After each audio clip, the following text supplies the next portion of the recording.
Hello traders, in this video I'm going to go through how to connect to the Tradovate connection. Okay, let's get started. So I've got my two Tradovate connections set up, which I did in my previous video. They're already set up. So all I have to do now is click the connect button and then log into the account that I have here, which is ETPO. All right, so I'm going to select ETPO. I'm going to click login. And now that it's done authenticating, you can see we've connected. We can close this window down. And I'm going to do the same for the ETPI.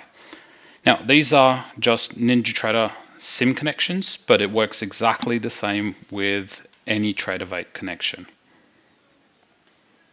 This is how you connect, and then you can just use them like you have with the other accounts. Thanks so much. Have an awesome rest of your day. Bye, guys.